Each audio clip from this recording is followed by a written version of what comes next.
Welcome everybody to another episode of the Popcorn Watchlist podcast, where we discuss and celebrate our favorites in TV and film. I am your host Xavier, and once again I'm joined by my fellow Popcorn Watchlist panelists. Got Anthony. How you doing? Got Danny. What's up? And the presenter of this week's special episode of our recommendations, going to be Zach. Hello. So, speaking of that, let's get right into it. So last week, if anyone has not been following along, Zach's recommendation takes us back actually 60 years from we're in 2024 now, going back to 1964. And Zach's been kind of on a kick of watching some of the classics. So remind the audience, what film did you choose for us to discuss today?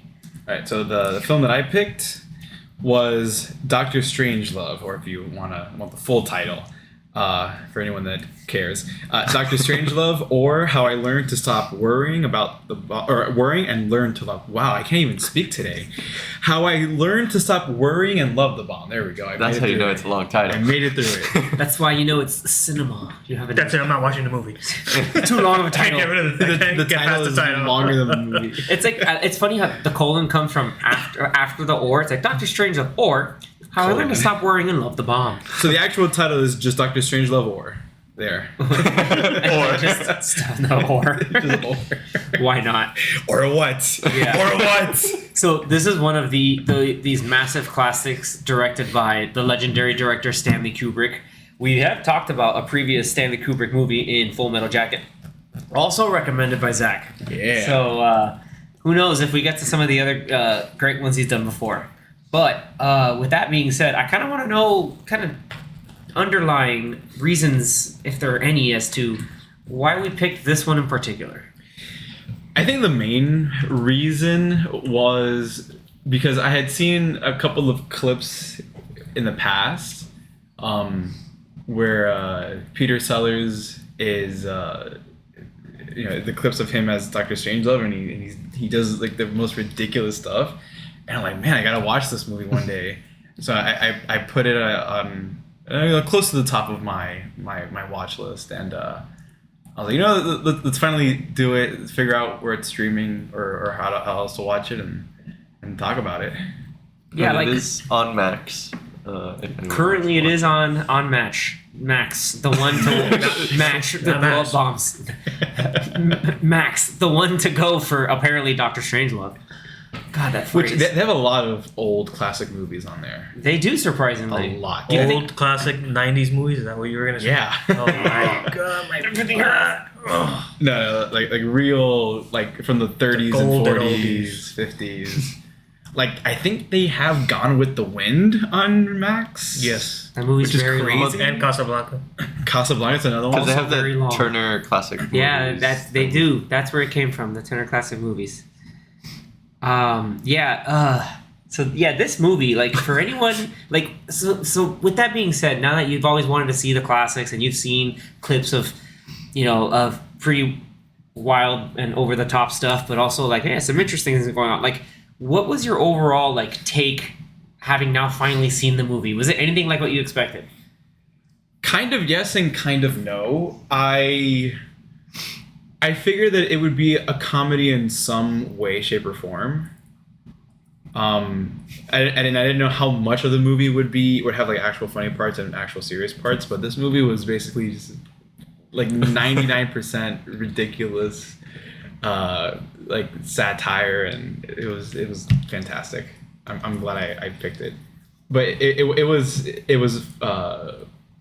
it's that kind of humor that like it's not like humor you get today where it's like physical humor and like slapstick stuff, or like this is like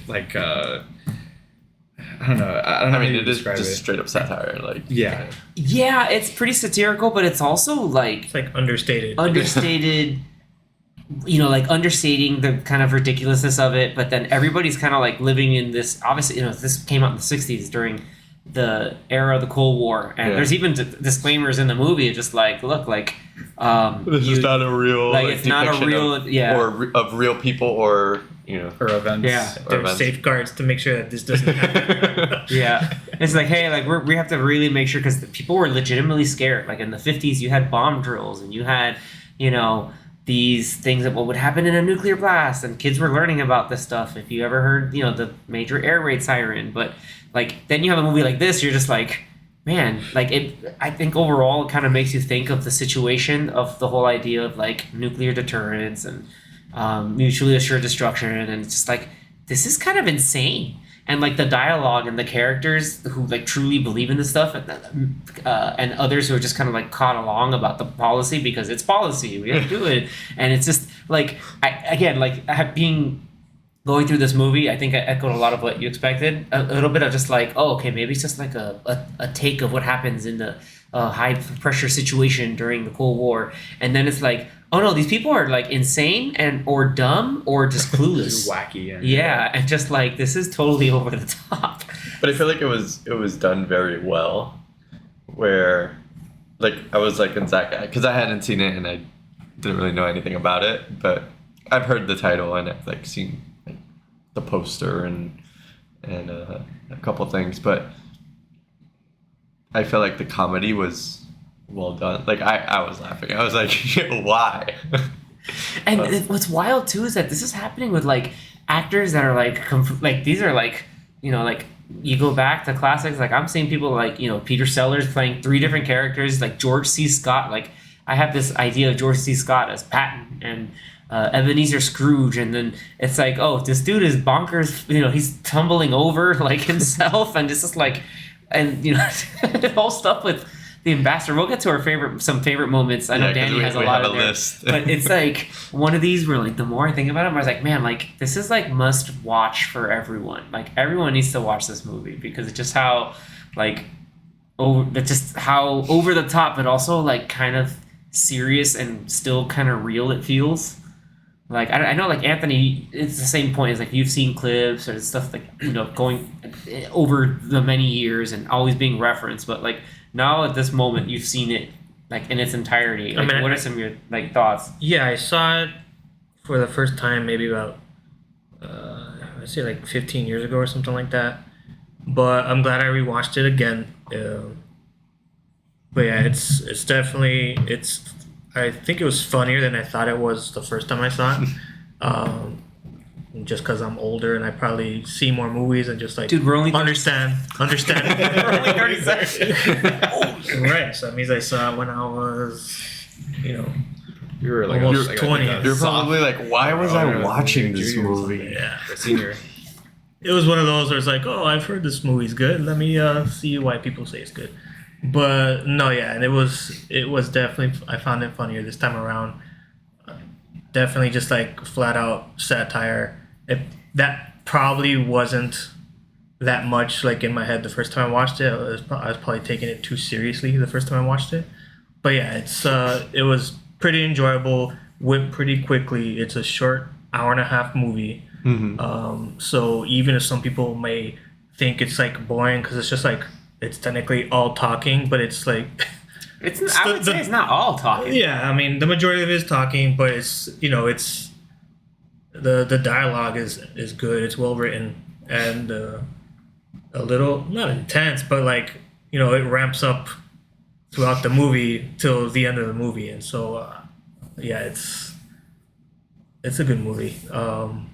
Definitely has some good quotes, one-liners that are you've probably heard in the past.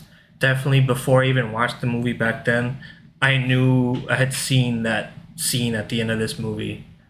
Spoilers, by the way, if we didn't say it. It's a spoilers for a 60-year-old film, but yeah, a movie that wasn't remains to be said. But there are people that like to listen to us that may not have seen the movie, so we're just letting you know spoilers. Or go watch it on Max. But the scene at the end of the movie with the pilot riding the bomb like a cowboy, for some reason, I don't know where I saw it, but I've known that scene. I had seen it somewhere before. Like I've known that that's a popular movie scene. I just never knew what it was from. So when I saw it 15 years ago, I'm like, oh, it's from this movie. It was like, I want to say that maybe we've gone to movie theaters over the years and they show like snippets of like movie greats in some montage. And like in montages, they show that scene. Even in maybe like award shows that I have seen in passing where they do, AFI Top 100 or any of these type of shows where they have montages of old movies. And that's probably where I saw it from. But like I never knew it was from this, and I'm like, oh, okay, now I get it, and now it makes more sense. It's like because when you see that snippet of like 5 seconds of footage, like why is this guy Why is he riding a bomb? A bomb like a cowboy? I'm like, okay, that's just this type of movie. Yeah, it's just like, man, this really is just the level of absurdity we're dealing with nuclear war and all this wild stuff. But like, yeah, there's just so much. Again, it's only like an hour and a half, but there's a lot to take in. But like, I love how there's one song in the movie. There's no music in the movie. Like, no, there's no score. No, there's no. But there is a composer. There's what did he compose? There's no way. Music by Laurie Johnson. No, that person didn't do anything in this movie. Unless there was music in the very beginning, like there was like intro the credits. title. Well, there was one Credits. part where one of Peter Sellers' characters, the Royal Air Force officer, has a little radio, Magic. and he plays the music, but that's it. It was just music that was. So that's not probably- like a real song. This person invented that song. Yeah, it wasn't like part of the original soundtrack. It was just a song thrown in there. I don't buy it on the radio. But whatever. Yeah, there's essentially 1-2 songs, I guess, if you count the song at the very end of the movie and into the credits. But throughout the movie, they keep playing one song every time they go to the Air Force pilots in the bomber. And what was it called again? Johnny Comes Marching Home. And Johnny. Yeah, Johnny comes marching home. And it's which funny we because might know today as the ants go marching one by one. Yes, that's where from a lot the of movie. people. That's Well, no, yeah. it's also like a thing for kids. It's not even just from the movie. Well, Like it's like a kid's nursery rhyme. that's taken from the Civil War. Yeah. 1863 around there time. But that iconic scene of Captain Kong, like everybody, and but funny enough, everybody has wild names in this movie, but that final scene, I only after going through this and watching that, apparently the actor's name is credited as Slim Pickens, and he used to be an actual cowboy. Well, the name I've heard him as Slim Pickens. I've never heard him as anything else before. He's an American actor and rodeo performer. Rodeo performer, literally classic, because we're watching a classic. What's his actual name? That is his actual name. No, man, Louis it's Slim Pickens. Burton Lindley Jr. So Slim Pickens. That's a lot of Pickens. That yeah. would have been funny if after you said all those names, I was like Pickens. Well, because there's a phrase that we say nowadays, like Slim Pickens, as like there's not a lot to eat, or there's not a lot, like you can't get a lot of something. You get very minimal of something. Who Slim says- Pickens. Never heard of that. I've heard of it, but there's nobody. No, Your age or our age that says that's that. that's like baby boomer talk. Because I know my dad says it a lot. Whippersnappers. I've heard whippersnapper. Yeah, from your Did he say parents. cattywampus? Oh, God. It was you. It was you. That's an Anthony and I inside joke. Watch Curb. Or if you've seen Curb. Oh man! But so I know Danny gave the rundown. Yeah, the movie basically is about this high tense nuclear situation where a bomber group captain decides to give an order that it's supposed to be dropping bombs on communist Russia, and it's basically different characters trying to figure out what to do, what's going on, the whole ambiguity of everything. At the same time, like it's also uncovers the absurdity of both people and systems put in place to make all this happen.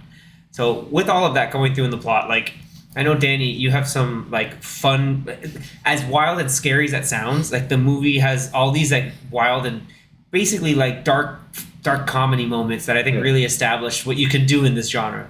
What are some of those like over the top, but also like kind of hilariously realistic situations that I've mentioned before? Yeah, I'll mention some of the scenes and then we just like kind of just discuss on them or laugh around them.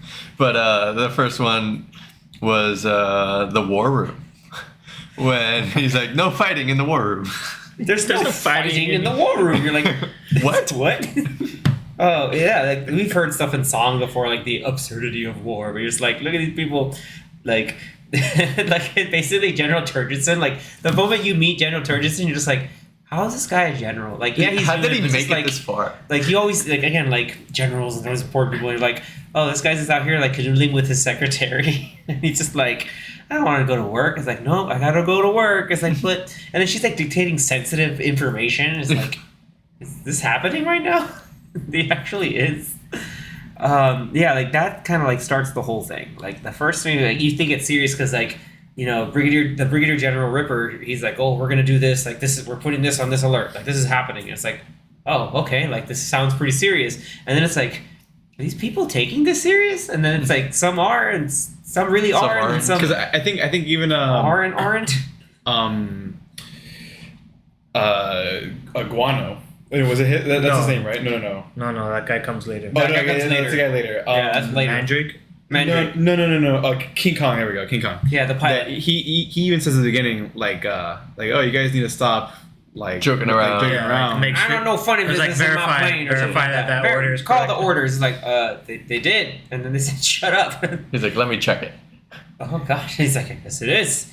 All right, I'm so sorry, guys. That means they hit us all. We got to go do our country or do our Like, we crowd. don't know what it's like back there, but We have a job to do. So it's just like, okay, he's like, rustic, country boy flying this plane, and he's going in, and then like he gets serious, he puts on his cowboy hat, and it's like, oh man, he's over the Wait, headphones. over the headphones. Over the headset. Doesn't he take it off from like a safe or like a Yeah, he takes it out from Compartment. like a secret break in case of emergency situation.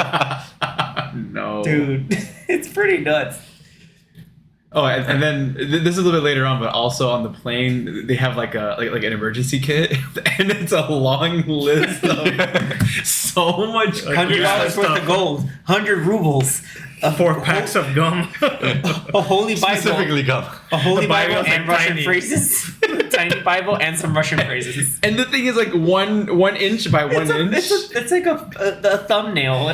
It's a literal thumbnail in height. Not a YouTube thumbnail. I think he even said, he's like, oh, this would be great in Vegas. or No, it's something. like Or, nylon stockings and a whole bunch of this was like He's like, it's a great night in Vegas. it's a weekend in Vegas, everybody. What's going on here? It's just like, what is Vegas is But even around? it's that compartment, one per person. Yeah, it's just like four the 4 days survival worth, kit. Yeah. Survival 4 days kit, worth that's of what it is. rations, guns, 2 stocks of ammunition. So, because I have the quote here, which I'll try to read through it quickly. So, survival kit contents check. In them, you'll find 1 .45 caliber automatic, 2 boxes of ammunition, 4 days concentrated emergency rations, 1 drug issue containing antibiotics, morphine, vitamin pills, pet pills, sleeping pills, tranquilizer pills, 1 miniature combination Russian phrase book and Bible. And Bible. but that's not miniature. It was like so tiny. I don't know how they would do it. $100 in rubles, $100 in gold, 9 packs of chewing gum, 1 issue 9 Oh, packs. I thought it was of, 3. of prophylactics, 3 lipsticks. Who needs lipsticks? The prophylactics, I was just like, what is happening? 3 pair of nylon stockings. Shoot, a fella could have a pretty good weekend in Vegas with all that stuff. It's so ridiculous. And as all this is going on, it's like, like there's still like some really strong, like, I guess if you're gonna get really like hoity-toity cinema, like the movie's still like shot really well. Oh, It's- yeah, it's still like it's crafted still really well, but at the same time, it's like And it we're has, like, juggling those- A lot of long these shots themes too. Well, yeah, because then they're cycling between like the 3 settings, like Right. plane, the war room, and then The the base. other base. Yeah. And they spend a good amount of time on each portion. Like they're not like cutting back like every couple seconds. Like when you're in the base, you're there for like 10 minutes or something. Like, and then you go to the war room and you're there for a good chunk of time. Yeah, and then like you, a 15 you keep minutes going or back so. and forth, and whatever happens in that one then next leads to.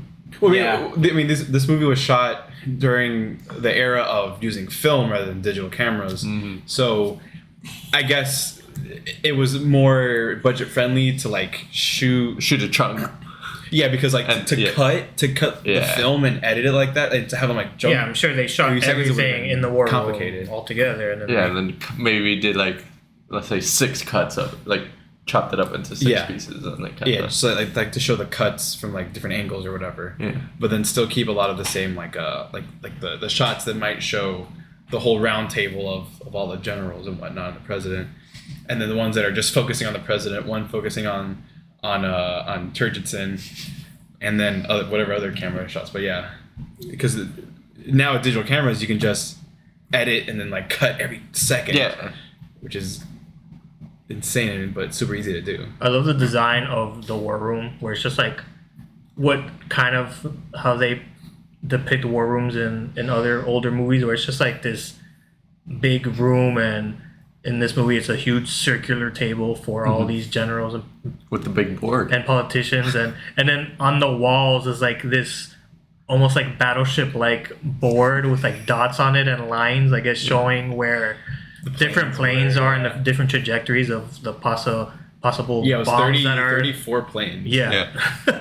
and just like, especially at the beginning of the movie when Turgidson was freaking out that they were inviting a Russian ambassador. Yeah, because they need to try to de-escalate the situation. Right. And then he's like, wow, you can invite them in. He's like, that's like a breach of security. He's like, he's gonna see the big board. Like, he kept making a big deal that like there's a big board behind us. It's a big board. They're gonna look at our board. He's gonna talk to them. It's like he's gonna find out all of our secrets. That's just the board. The board of secrets. It's just a big board of the map. And like, I mean, it's not like you can see exactly where they're Right. It's just going. a bunch of dots and lines on the wall. or and as the Russian ambassador comes in, he's just like, yeah, I want all these nice poached eggs. This is all nice and fresh. And give me one, nice Cuban cigars. And at the time, like, the Cuban Revolution happened, so they can get Cuban cigars. Or like it just started. Like it just started the Cuban Revolution. So it's just like, oh, we got Jamaican cigars. Like, no, I don't want some made by some imperialist thugs. Like, oh, so you want some communist thugs? It's like, damn, that guy was able to say it right in his face. And that's when That's when they fight. Yeah, It's like, and then that's when fighting in the Turgidson war starts room. fighting. But then he's like, he tried to plant a camera. He's like, Gentlemen, that's you can't absurd. fight in here. There's no It's fighting the in the war war room. And again, this is the president speaking to Turgidson and the ambassador, who's the president being played by Peter Sellers. We first meet Peter Sellers with he plays is it Colonel Mandrake? That's Captain.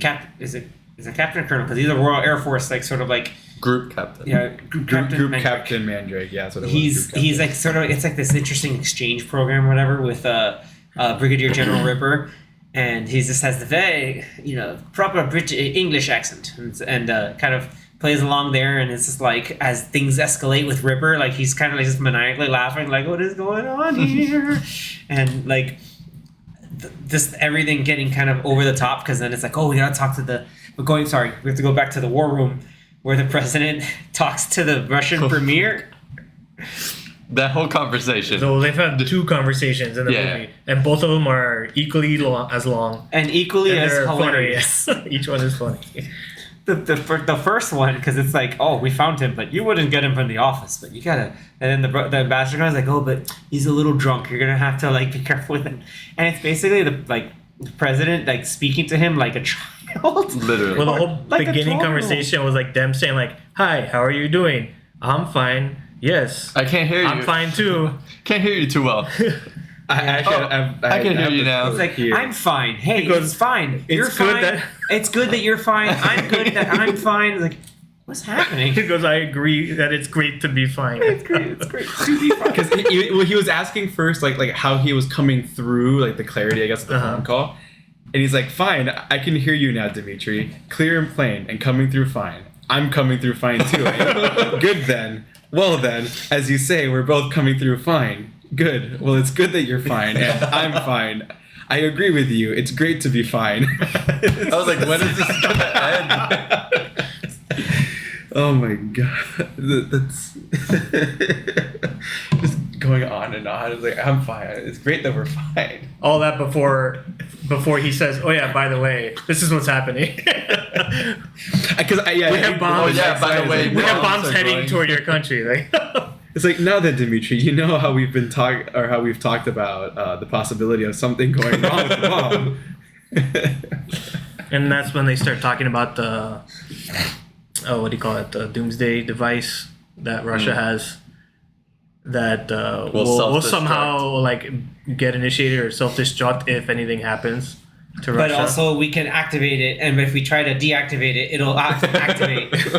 I was like, is this a Schrodinger's bomb situation? But like, and that's when we meet the titular Dr. Strangelove, after the ambassador is like, no, this is made as the ultimate. And it comes through, and he's just in his wheelchair and his like stuck hand, and he's like has a cigarette, and he's just like, I can't get the cigarette off. So it's like, yeah, this guy's serious, but he's also kind of loony and like kind of like out there, and Alien hand syndrome. he just explains it all. I can't, dude. Like, and the whole I remember thinking like before having seen this movie entirely, like, oh, this movie must be pretty serious, a Stanley Kubrick movie, and then like I'm reading it, like, oh, it's cool, it's based off a book, and I'm just like, oh, this is like some like wild stuff I would normally read like in like an AP level high school, like early college. Like, oh, this is kind of funny actually, like, and like going through the movies, like this translates really well. Like there are gunfights and firefights, but then it's like just completely inverts itself into like a level of just hilarious absurdity. And it gets even wilder too. Again, like it gets serious when Ripper has that message like, oh, any groups get close to the base, open fire, and you're like, dude, that sounds pretty hectic, and we see that, right, Danny? Like it gets pretty serious, and at the same time, Ripper is holed up in his office with Mandrake, and he starts talking about bodily fluids. That whole list of... He said bodily fluids like... multiple times. He was obsessed. A bunch of times in this movie. He was thinking Russia was going to take his bodily fluids. Something along those lines. Or contaminate his bodily fluids. Or by him drinking water, or like, you know, he's like, I only drink distilled water. Because I think he mentioned something about bodily fluids when he initially said to guard the base and no one comes through, you know, shoot whoever you see. Because then it was like quoted in a letter that was sent to like the president or something. I don't remember what it was. Oh, excuse me. And then yeah, this is a recurring theme of him just talking about bodily fluids a few more times. Because one of my favorite parts was I think like the phone call parts were hilarious between the president and Dmitri, because it happens a second time later on, but also the moments with Ripper and Mandrake where there's a scene where he kind of sits next to Mandrake on the couch and puts his arm around him and starts talking about distilled water. Yeah. No, they could do it with ice cream. Children's ice cream. I was like, dude, what is happening? I was like, oh, he's insane. Yeah. Like, he bought a massive conspiracy theory, and he's setting off the end of the world because he's actually insane. The line delivery between both the actors, like with Peter Sellers, Mandrake being kind of like nervous and freaked out, and like, oh yes. But like, yeah, it's just He's like kind of like going along with just to like kind of. Yeah, like and Sterling Hayden plays Brigadier General Ripper, which full name is Jack D. Ripper, and we start seeing a whole bunch of other names that are still kind of out of hand. We talked about Major King Kong flying the B-52. That's, you know, supposed shot down but not shot down, and you know they're still carrying on with the mission, and his like flight crew like still like carrying on about who else. Then later on we meet another is it Major Guano?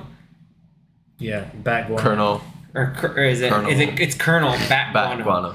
It's just like like these old timey names. There's like, oh, it's Bat because he's Guano. You get it? And dude, it adds to the absurdity. I think we should go into it. Like, it gets kind of wild with the attack on the base, and you know that people are dying, and people are seriously hurt, and then but it's like their own troops. Yeah, like this U.S. troops fighting each other, and then they're like, wait, stop! Like we know, and then they've surrendered. Ripper's like, I think my men surrendered, and he has this whole like scary thing about torture, and we get to learn more about Mandrake as well as Ripper. I mean, we've learned enough that he's, you know, crazy, like he's insane, like he's a little funny in the head, according to the president. Yeah, when he was talking to Dmitri. Funny in the yeah, a little funny in the head. He kind of ordered planes to bomb your country. Bomb your country. And he's like that whole thing. He's like, what? I know.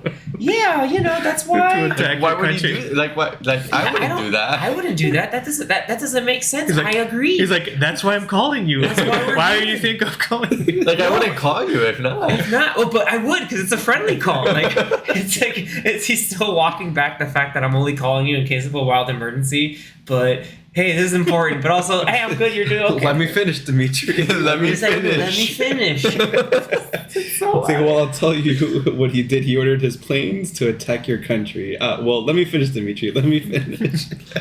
Well, listen, how do you think I feel about it? It's like, how, it's the whole thing. I was like, this is hilarious. Like now I know where other movies like get a lot of this stuff from, especially the delivery, the way it's framed, and all the other serious people like in the background kind of reacting to it. And you have Turgison just like losing his mind Every Just, 5 seconds, grabbing a new piece of gum. his new piece of gum. That's his like his coping mechanism is gum. I think it's even funnier because you only hear the president's side of the conversation, and so it's like we're seeing like all of Peter Sellers just like carrying the whole like the comedic timing of that when we don't even hear Dimitri speaking. You can just like infer what he's saying. It's hilarious.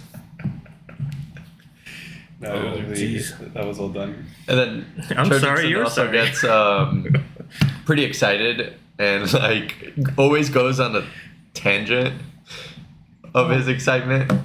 I think one of the parts where he was where they were saying like, oh, can he like recover and like continue on path Oh, to the pilot. the pilot, could he recover and continue on path? And he just goes on saying like, that's like the best aircraft we've ever made. Like, yeah, of course he will. Yeah, of course He's they just can. excited. And it ties into like the second like call the president makes with Kisov, and again we only hear from our side just like, I know you're mad, but like you hit one of them, but he's not down. Like, I mean, like, oh, but I know you're mad that they're under the radar and flying low. Like, I mean, that's an That's issue. what they were trained to That's do, what they're yeah. trained to do, buddy. Like, I'm sorry. He's like, but we also- know their target, so just like get all your men in that target. No. Let me finish. Just put it in. Just put all your stuff in there. You can't miss.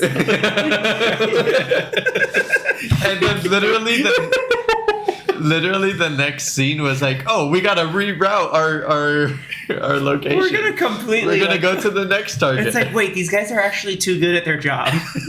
Yeah, because they were realizing that they miscalculated their Their Their fuel. path, So like, yeah. all right, we won't have enough fuel to do this. So let's look at 'Cause the the rate closest that they're target. losing Right. fuel. So like, let's just look at the closest target, of so we can get rid of opportunity. these bombs. So all his stuff is in the place where just they're not. It's like it's just all a calamity of errors.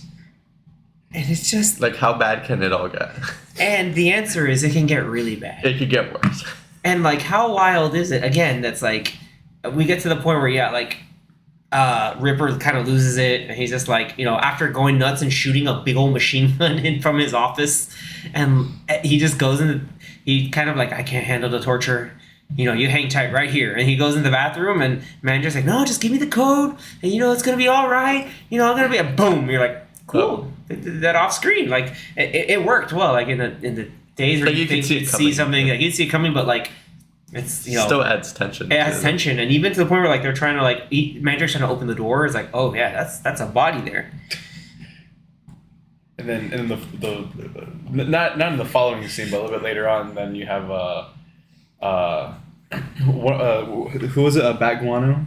Yeah, Yeah. so Guano comes in. He comes in. He comes in when And he, when like- it's just Mandrake. And he's like, "Who are you?" He's like, "Hey, this guy's in a bathroom And he's next dead. to you, and he's dead." He's like, "I don't Like, believe it." and I don't obviously believe it it. looks worse Yeah. because Yeah. he's dead, and it's just them two, and no Yeah, witnesses. he's like, I don't believe that. What the hell kind of suit you got? What do you mean a suit? It's like Royal Air Force uniform. And Who are the you? whole scene is like Mandrake trying to convince this guy's like, "Hey, I have some very important information that I need to speak to the Yeah. president about." And he's like, "But you guys shut up this office, so the phone in here doesn't even work." He's like, "So I can't talk to him." He's like, He "I grabs need the phones. He's like, "I need to go outside to make a call," and like Guano won't let him. He grabs like one phone. Like, nope.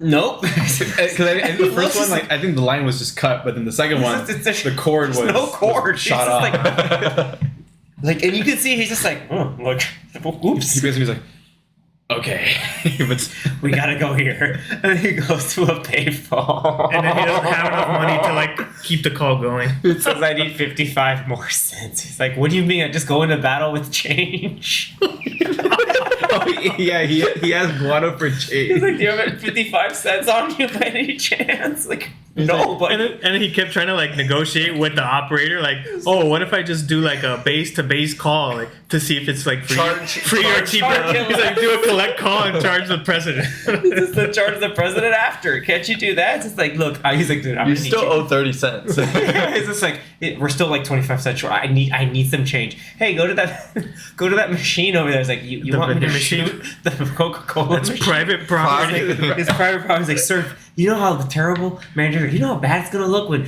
you couldn't call the president You're with the vital reason information. why? You're the reason why because you couldn't get the change there. It's like, what do you think is gonna happen? And it's like, well, if I find out you're wrong, you're gonna answer to The Coca-Cola company. But the way he said He's like, if you don't delivery- get the president of the United States on the phone, then you're gonna have to answer to like a bigger power. bigger power, the Coca-Cola company. Like, and he said it with such a straight face. But then when he shoots the machine, the coins come out, but then one of the holes sprays Coke in his face. I'm like, dude, this is just like it turned into just like slapstick. And Like, then I he don't know. turns this like, oh damn it! It's like, oh, I'm saving my life right now. Like that My character man shot alone is just like Summer super did. goofy. But He's like not goofy, but also Guano. is. in that base too, we were mentioning kind of before, they're obviously fighting each other. And So stupid. the big sign in front of the base is "Peace is our profession." Pieces are While they're profession. shooting at each other. While they're each shooting at other. their own The massive guys. case of friendly fire. Yeah, It's like there's all this irony all over the place here. so bad.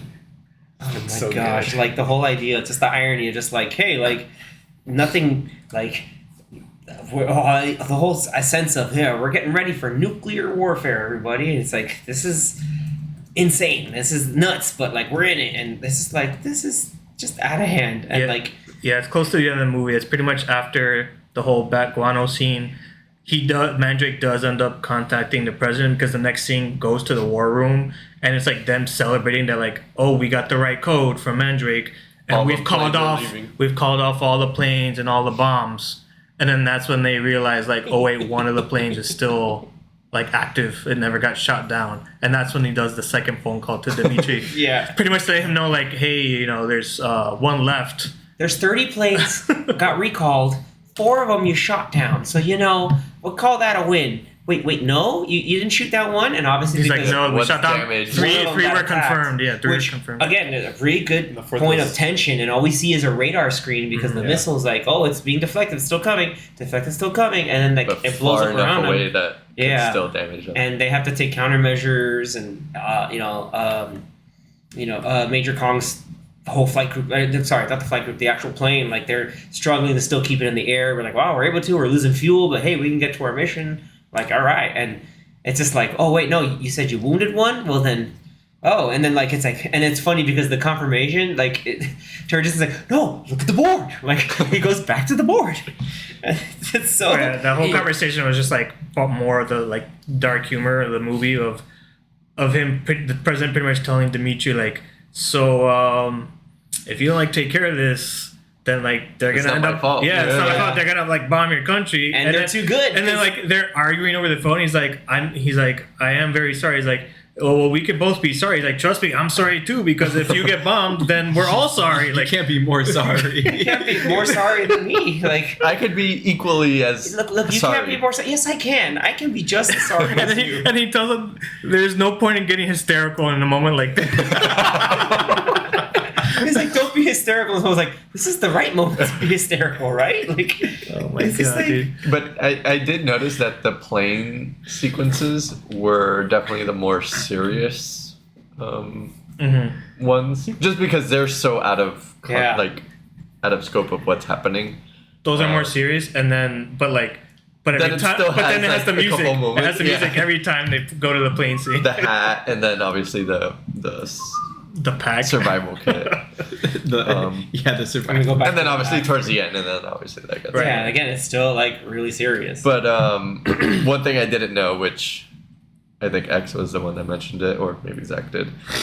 James Earl Jones was this was his first movie. That's his first actual like Acting big time credit. movie. Yeah. Nice. And Which is pretty crazy. you Well, can his tell first because movie, he period. plays like he's the bombardier, like he's the guy in charge of making sure the bomb drops, and like it's just, and you can tell from the voice, it's like, Dad, like James Earl Jones, yes sir. He's the one who says that like the doors were The like jammed. jammed Yeah. because of the attack. Yeah, like the Well, he the, tried like everything. It was Yeah. like, Oh, oh, try this. manual the or bomb bay manual. doors wouldn't open when they were trying to release the bombs, and so what's up with Kubrick and not wanting to open doors? I don't know. But and then that's pretty much like the end of the movie. Zach's like, I don't get that reference. Anthony and I, we get that reference. Watch 2001: A Space Odyssey. Oh my god. Yeah, and then the pilot, Mr. King Kong, he's like, all right, I'm gonna go check to see what's wrong with these doors, and he goes. They show him pretty much getting on top of one of the warheads, like sitting on it, while looking up at the ceiling when all the like circuitry's been like shot off because of the missile hit. But then like the camera's like behind him and the warhead, and you see on the warheads it says nuclear warhead handled with care. Yeah. And then one of them's named Hi There, and the other one is Dear John. Dear like, John. Yeah. Hi there, dear John. Like, and yeah. it makes you think like something, and like you find the humor in like, hopefully you never have to drop this thing. But you're just like, oh, When they mentioned they were hydrogen, right? Yeah, they're hydrogen bombs. Yeah, they're- so they're- those are super big, yield. no big joke. boys. Yeah. What is it? Well, just they say in the beginning of the movie, it's just one of them that gets dropped and can basically like matches the firepower of all other like All, conventional like- bombs that were dropped by all sides in World War II. Yeah.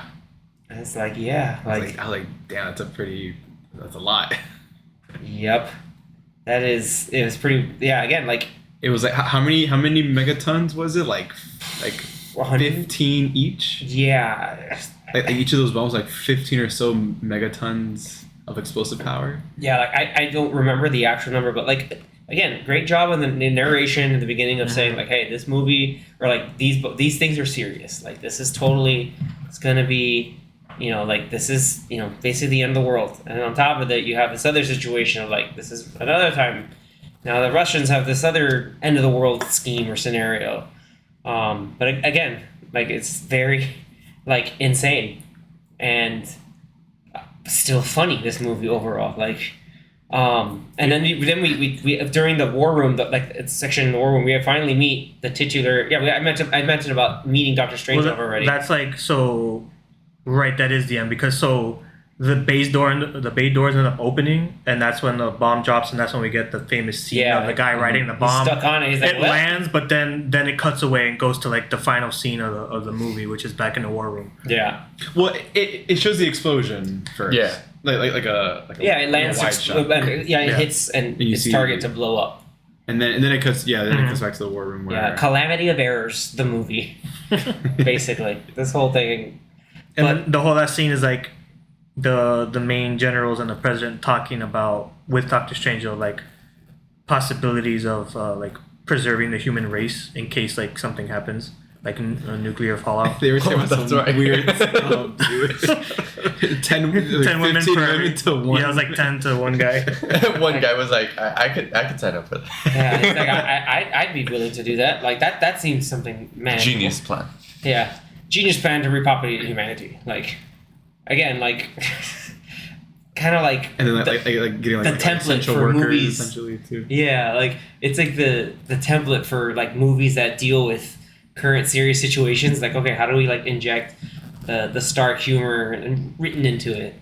And then that's like, this is like where you get a majority of Doctor Strangelove, just like Peter Sellers going all out with his like They just let this wacky man performance. go. Like, they just let him go. His arm doing its own thing. He keeps doing the like Nazi salute.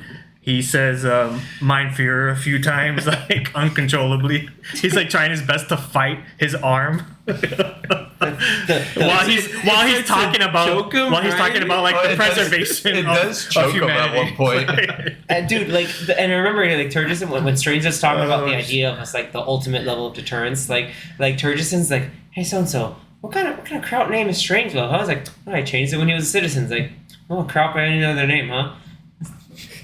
looking at while we chewing gum. Again, And during that whole scene of them like listening to Doctor Strangelove, the Russian ambassador starts walking to like the back of the war room To take and he pictures? pulls out like a monocle, or is it a monocle, or like a kind of looks like an old style watch, but it's really a camera, and he starts taking pictures of everything in the war room. Because I think Turgidson had said something. Well, yeah, he said like you can't bring him in because he's gonna see everything that we're doing. as absurd as it is, like he was right. Yeah. Like it's pretty wild. Like at the end of it, like yeah, We're gonna give him all of our secrets. He's gonna see the big board. he saw the big He board. took a picture of the big board. Maybe he wants to go back and be like, hey, they got a pretty solid big board. Or We need a bigger board. look how doo-doo their big board is. Yeah, but like, and even like going back to the end, like talking about like the wild accent that Strangelove has. Oh my gosh, dude. Like, I was just like, can I take this man seriously?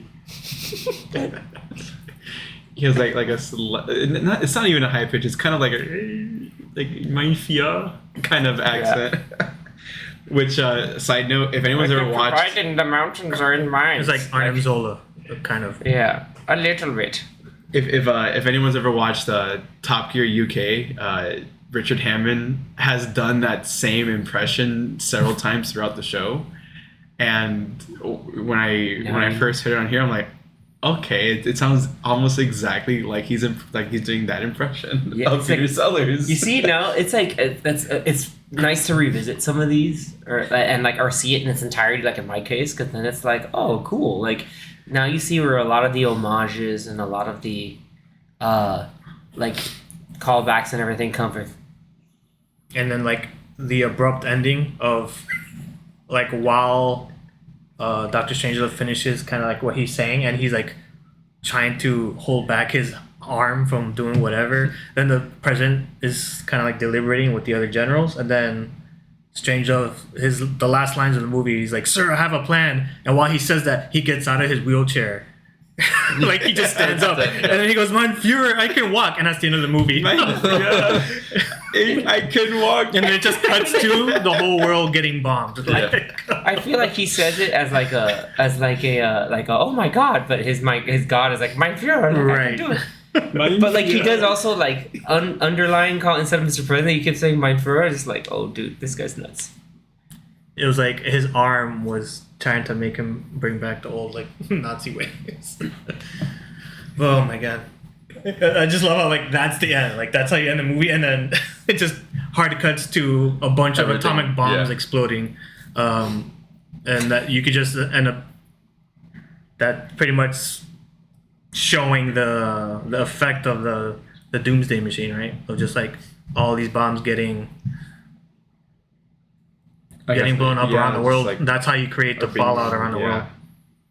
Oh, so it wasn't like the missiles were being launched. The missiles were just blowing up where they stood. I think so, Oh, okay. or both, but Or yeah, it was just like the one ultra like bomb that's covered in the Cobalt G compound that just will spread out, and you have that doomsday cloud that kind of just everywhere.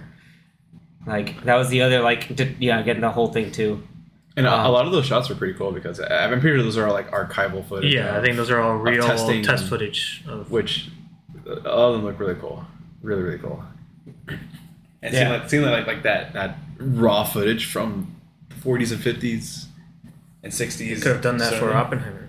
Could have done that for. I mean, they did it for all these different Godzilla movies. Yeah. It's great. And then they had those, the way they did those plane sequence, like the plane. Oh yeah, like for it being the 60s, not bad. I mean, it was just like a model plane 64. getting moved around, And then just a background. and a like, background with the mountains. Yeah, because having some like the background kind of match the angle in which the plane is moving. Mhm. Some of them look Some of them were cool. pretty iffy, but most of them were. Some pretty you well could done. be like, oh, okay, yeah. Like the angle doesn't Yeah. look I think it was more the other way around. They probably got some footage of someone flying a helicopter around this mountain. Yeah. And then they just put it in the just added background, that. and they're like, all right, let's put this model plane and try to make it look like it's flying, but they probably just did it in Yeah. circles. So, but yeah, it's But it was old school, pretty well done. old school filmmaking. So practical visual effects. I wonder if back then it still looked cheesy back then, like to show you like, yeah, this is like cheesy on purpose, Oscar. or if back then it was like, oh no, that looks really good, like it looked realistic. That'd be a good question. I should ask my grandma. Oh damn! Jeez, man. Yeah, it's one of those where like Great-grandma. for the time it had the effect. Like that's how like. But then you also look back at when people like another keep making monster references. Like when King Kong first was in movie theaters, like wow, like look at that, like that's the magic of cinema, like it's the magic of movies, and That was like stop motion and everything too. yeah, like it took time. But like this one too is like, hey, you put the model, and you can tell like the model's flying in a way it's not like exactly done. But then you cut to inside the set, inside the B-52 like looks legit. The uniforms and the gear they're using is legit. I mean, hopefully the survival kit is legit, but you know, it's you know, it adds it to the point where it becomes too legit to quit. Good job. They didn't Yeah. make it after, like, they didn't make it far enough from the bomb, right? Like the plane. No, there's no way. Like, there's no way they made it because they were so low. Yeah, Yeah, that guy exactly. didn't And they were fall- running out of he didn't fuel fall too anyway. far. The guy didn't fall too far, and Yeah, there's and- no way they could have flown away. Yeah. Yeah, again, like they're also I running. mean, out they of were fuel. lower in like the scenes of you seeing the plane. They were obviously lower to the ground than when Yeah. he Yeah, they jumped off with the Probably a bomb. couple hundred. Honestly, it feet. depends on how, but it depends on But I guess How maybe they went fast? up. Like, yeah, it depends how fast they're going away. Because remember, they're going at Mach 3. sure. Oh no, is Top that the Gun? no? That was the mission. No, that was the missile. Sorry. Oh, the missile they okay. were- I was like, no, they I was were like, what going is this, Top Gun? right. I'm like, I don't think a plane Mach- existed back then to go Mach 3. But yes, a missile. Yeah. I think it's inferred that they didn't make it. Yeah. Yeah. And at that point, it doesn't matter because nobody makes it. Yeah, no one makes it pretty Yeah. much. And then the music that they play while you see the bombs blowing up. Jeez. Yeah, like this, like freaking. That's where the composer. No, I'm kidding. It's an actual song. Yeah, that's from the 30s, I believe. So the composer didn't do squat. Got it. I don't think so. Yeah, I have to look Maybe up they had what stuff and then they just never put it in the movie. I gotta look up what the OST is, because I feel like No, I don't really think it's it would anything. be- Yeah. But you know, I think like overall, like we're talking about, like you know, like ends up being the case where this movie is a classic for a reason. Again, it's like it's source material. It was but Kubrick produced and directed it. He co-wrote, I think, like, you know, the story along with the original the book. I think there's another guy in there too. But like overall, yeah, like it's just the kind of like absurdity, like all this other stuff. Like in the end, like even to the point where they're still like combative, like, oh, we need to like mutual destruction. Like there are enemies still. Even if it's just like now that all that's left will be mines. Like even Turgison again is so fanatical about it. It's like we need to take over all the mine shaft space. Like it's like this is a serious situation, and then this guy's like going off on like this whole tangent of like, dude, shut up. But also, like, they're saying all this plan, but like, how much time do you really I have don't to think, like I think they didn't have any time. to plan that all? Exactly. Like it's just insane. Like it's just the way it's so like out of hand. Absurd cautionary tale. That's what that is. An absurd cautionary tale. Well said. Make sure you know what you're approving as a president. Yeah. Don't approve that a Approve- general can just launch. Plan R that somebody Bombs can whenever they override. want. Like I thought I had the authorities. Like, but you said that you can do this, and they reach a threshold, then it goes beyond your authority in the case that you're compromised. Like, what? It's like, yeah, that's how wild this gets. But yeah, like I think overall, like thank you, Zach, for reminding me to like, you know, it's a movie that I needed to always go back and like watch like in I its needed entirety. to watch it just in general too. So And now you know, like when there's ever a reference, if somebody it makes a real deep, you know, cut reference to Doctor Strangelove, Danny we'll and know. Zach, you're like, oh, I know this now. Like other We'll be people like, have been Captain doing it. America. I know Yeah. that reference. Exactly. I understood that reference.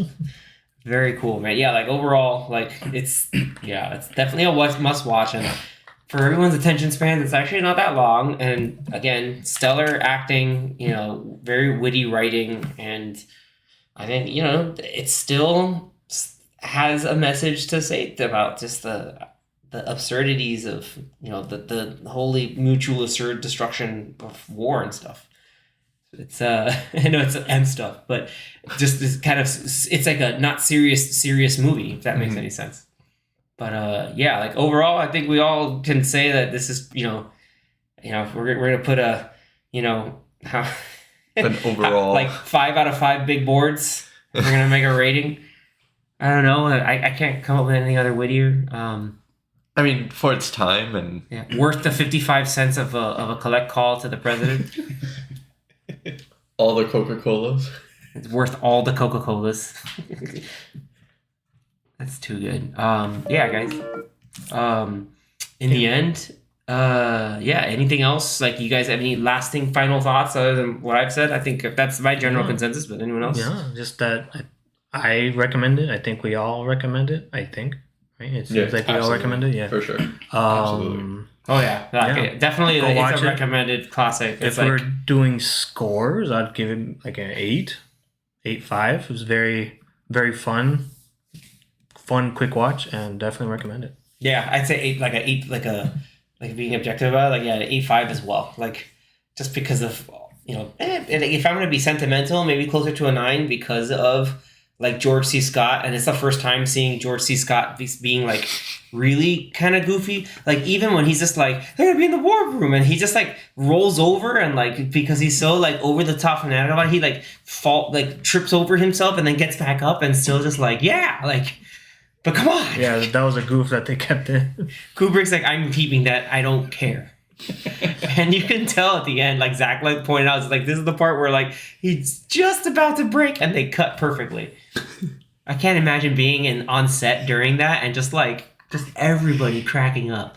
Like especially like the not just like the cast, serious actors, just like in front of the camera, but the like the crew members, like producers and everyone else in the background, just like watching him do the flip and. I think Kubrick was also laughing, but he's just like, no, it's in. Like, just like, That's it. serious. That's the shot. Like, that's it. Like, I need to find that. I find out a story about that. If you're more interested in seeing other things that Peter Sellers has done, he was in the old Pink Panther movies that are quite funny if you like that silly slapstick type humor. I recommend those too. Some of those are. I need to watch some those. of those are pretty funny. Oh yeah, I've Like, only seen like- the Steve Martin remake. Right. No, Well, that's a remake from the Peter. a remix Sellers of Peter movie. Sellers. Yeah, like those There's are a couple of them. I think very 4 or 5 of them, something like that. That Peter Sellers did. Yeah, Pink Wow. Panther movies. Because there's like Pink Panther, Return of the Pink Panther. There's like The Pink Panther strikes again. yeah, something like that. No, I'm pretty sure that's the name of the movie. Yeah, those I definitely would love to watch too. Yeah, The One of these Return of days. Pink Panther, Pink Panther Strikes Again, Trail of the Pink Panther. Yeah, like Nice. like these days you'd be like, oh, he's doing those for the money, but like they were genuine hits. Like Peter, like people really dug those. Like people thought they were a lot of fun. Like all the stuff with Clouseau is like, yeah, this is freaking hilarious. So like, yeah, why the heck not? But I think we all. the recommendation, Dan, Anthony, yeah, on like the other Peter Sellers stuff. Just watch Pink Panther stuff. If you want to be Pink Do it. Panther's always a good time. No, yeah, I don't know off the top of my head other Peter Sellers movies because I think I've only seen this one and I've seen like 3 of those Pink Panther movies. But yeah, definitely go on IMDb if you're interested in seeing more because he's a comedic actor, which is why he kind of did the Eddie Murphy thing and played multiple characters in this movie. I'm not sure. I think Zach was asking about it earlier, like if this was like one of the first instances in movies or big movies in Hollywood that one actor plays multiple characters. I think Xavier mentioned that it probably happened more often, like way beforehand, the 20s or 30s. But yeah, I mean, having him be 3 different characters in this movie, playing them all different and being funny in their own way, like you just tell just from this movie alone, like his acting and comedic chops. Oh yeah, there's another movie. One last thing. If you're talking about Peter Sellers, has a couple other like major like actors of the time. So it's like a kind of like comedy movie called Murder by Death. It's basically like making fun of these like Agatha Christie style murder mysteries, and like it's I remember it being pretty over the top. But yeah, like if you want to, again, it's like this movie is like serious but also kind of lighthearted at the same time, and yeah, bringing Peter Sellers in kind of really added to that and really made it like effective in the end. So yeah, good call, Zach. That was a really good one. He apparently got paid a big chunk of money for back in the day for this movie. Looking at trivia here, that he was paid $1 million for this movie, which was 55% of the film's budget. Wow. And I think the box office was around 10. It was like nine or so million, yeah. And then Kubrick's quote was, I got 3 for the price of 6. Damn, I don't know if that's kind of a rip if you think about it. Paying for 6, I got 3 different. Yeah, think about that phrase. Like 3 different performances for the price of 6 different performances. Yeah, but hey, it worked because they're freaking hilarious.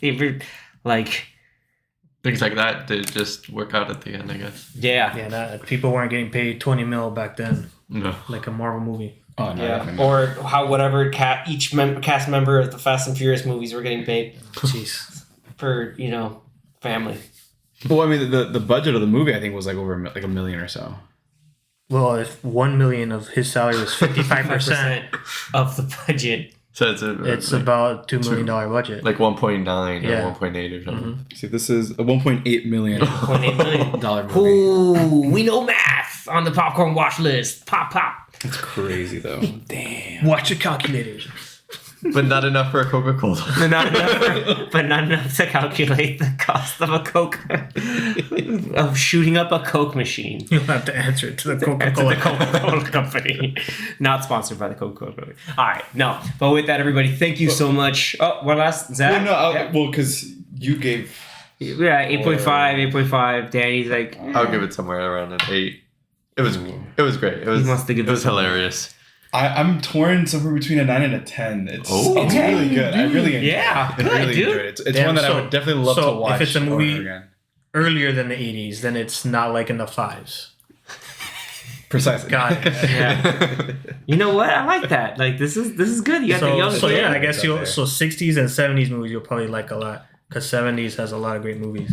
And then 80s, I guess, is where you drop off and be like, they're too cheesy for you. Just turn into cheese. No, definitely not. I mean, I'm sure there are movies that are not like super cheesy and are actually like good quality, like not serious, but like good quality movies that don't have like that cheesiness 80s to it. cheese. That 80s cheese. We will find it one day. We'll find Zach's 80s. You like Die Hard, right? That's 80s. Yeah. Dude, Yeah, I really think he's gonna like. He would like something like the old school Roadhouse that came out in '89. Yeah, it came out in '89, so like that counts. I think yeah. But that movie's cheesy too, though.